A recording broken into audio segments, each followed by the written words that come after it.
Wabarakatuh.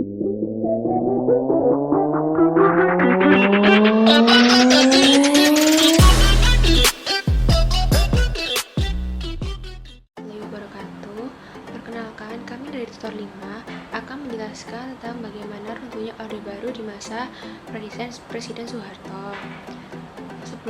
Sebelum kami menjelaskan, kami akan memperkenalkan para anggota kami. Nama saya Savana Indah Fitri Zarani, absen 26. Saya Danti dari absen 5. Saya Fernanda Adiwardana, absen 10. Saya Rizky Alexandrina, kelas 12 IPS 2, absen 13. Saya Zalfa, absen 30. Para anggota kami, selanjutnya kami akan menjelaskan beberapa faktor yang menyebabkan Presiden Soeharto turun pada masa itu. Jadi faktor pertama yang menyebabkan runtuhnya pemerintahan Orde Baru itu ialah krisis moneter. Krisis moneter merupakan krisis keuangan Asia yang diawali di Thailand pada tanggal 2 Juli 1997. Krisis mata uang yang terjadi di Thailand pada tanggal 2 Juli 1997 itu mulai terkena dampaknya ke Indonesia pada tanggal 14 Agustus 1997, yang dimana saat itu Bank Indonesia melakukan intervensi terhadap mata uang rupiah yang menyebabkan nilai mata uang rupiah jatuh. Oleh karena itu, pemerintah mengambil program bantuan dari IMF sebanyak 34 miliar US dollar dalam jangka waktu 3 tahun.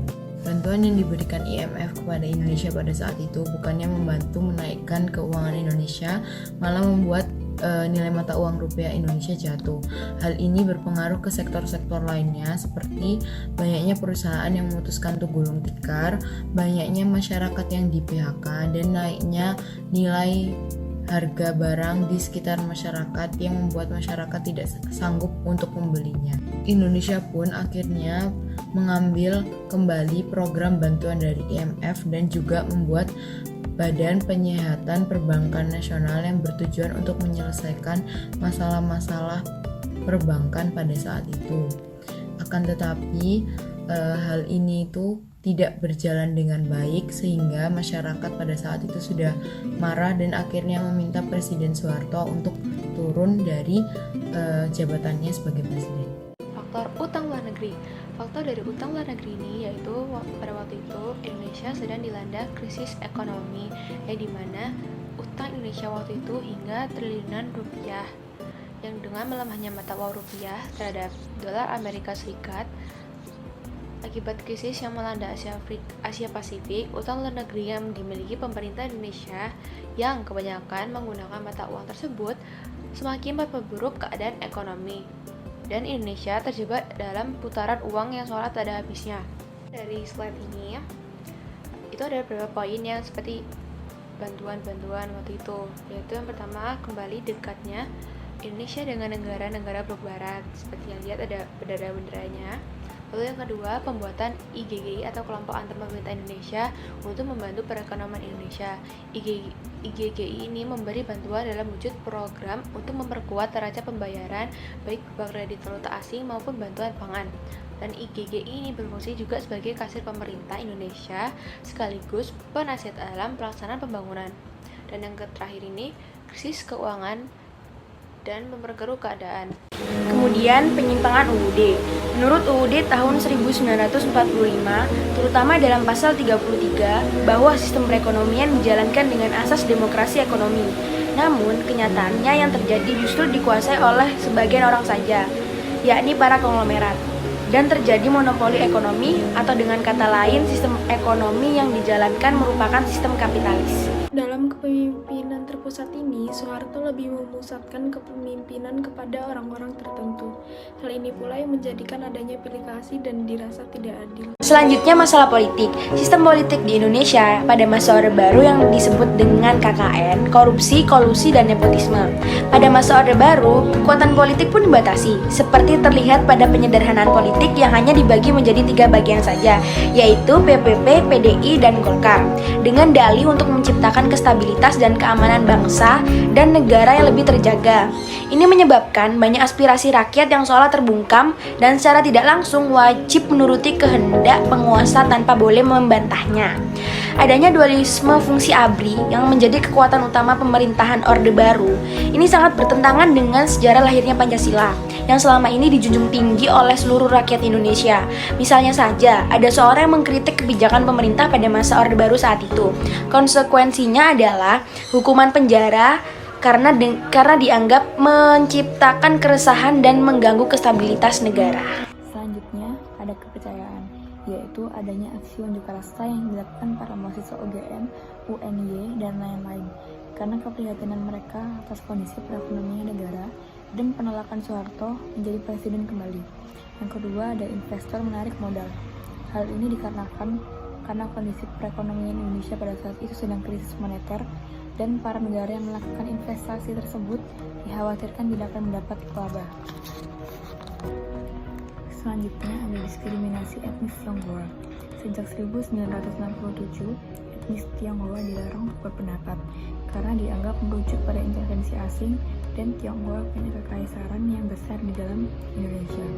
Yang kedua, ada dibuatnya aturan-aturan khusus masyarakat Tionghoa, seperti melarang Tionghoa punya hak milik tanah di Yogyakarta dan Tionghoa yang punya kewarganegaraan ganda Indonesia dan Tionghoa dianggap tidak memiliki kewarganegaraan. Ini adalah peristiwa tragedi Trisakti. Tragedi Trisakti ini adalah sebuah peristiwa penembakan yang terjadi pada 12 Mei tahun 1968 terhadap para mahasiswa yang pada saat itu berdemonstrasi menuntut penurunan Soeharto atas masa jabatannya. Kejadian ini menewaskan beberapa mahasiswa dari Universitas Trisakti dan serta beberapa puluhan mahasiswa itu luka-luka. Saat ini yaitu beberapa mahasiswa menuntut Soeharto untuk turun jabatannya karena pada waktu itu karena ada krisis ekonomi yang berkepanjangan dan mengakibatkan melonjaknya harga barang-barang yang disebabkan oleh turunnya nilai tukar rupiah terhadap mata uang asing. Kerusuhan kota besar ditujukan karena ingin menggulingkan pemerintahan Soeharto yang kebijakannya terus-menerus menimbulkan masalah, terutama krisis moneter. Maka dari itulah para mahasiswa marah dan terjadi bentrokan di kota-kota besar. Dari situ pula runtuhnya Orde Baru yang berhasil membuat Soeharto mundur dari jabatannya sebagai presiden. Selanjutnya ada keadaan sosial. Adanya program transmigrasi yang diluncurkan oleh pemerintah Orde Baru yang memiliki peran yang sangat penting bagi pembangunan nasional dan transmigrasi sebagai objek yang berkontribusi untuk pembangunan daerah. Dan dengan adanya program transmigrasi tersebut, terjadilah kecemburuan antar masyarakat. Diskriminasi etnis Tionghoa. Sejak 1967, etnis Tionghoa dilarang untuk berpendapat karena dianggap merujuk pada intervensi asing dan Tionghoa punya kekaisaran yang besar di dalam Indonesia. Yang kedua, ada dibuatnya aturan-aturan khusus masyarakat Tionghoa, seperti melarang Tionghoa punya hak milik tanah di Yogyakarta dan Tionghoa yang punya kewarganegaraan ganda Indonesia dan Tionghoa dianggap tidak memiliki kewarganegaraan. Selanjutnya, proses turunnya Presiden Soeharto dari kursi pemerintahan. Ini diawali pada tanggal 5 Maret 1998, yang dimana pada saat itu mahasiswa dari Universitas Indonesia menyatakan penolakan terhadap pidato pertanggungjawaban Presiden Soeharto, dan mereka juga menginginkan reformasi. Protes terus dilakukan oleh mahasiswa. Pada tanggal 14 Mei 1998, mereka melakukan perusakan, penjarahan, pembakaran gedung-gedung perbelanjaan di daerah Jabodetabek. Hal ini membuat lebih dari 500 orang meninggal. Oleh karena itu, Presiden Soeharto yang pada saat itu berada di Mesir untuk menghadiri KTT pun pulang pada esok harinya, yakni tanggal 15 Mei 1998. Puncak dari demonstrasi ini dilakukan pada tanggal 19 sampai 20 Mei 1998, yang dimana pada saat itu mahasiswa menduduki gedung MPR dan DPR dan tetap menuntut Presiden Soeharto untuk turun dari jabatannya. Akan tetapi Presiden Soeharto tidak menjabah mereka, justru membuat komite reformasi.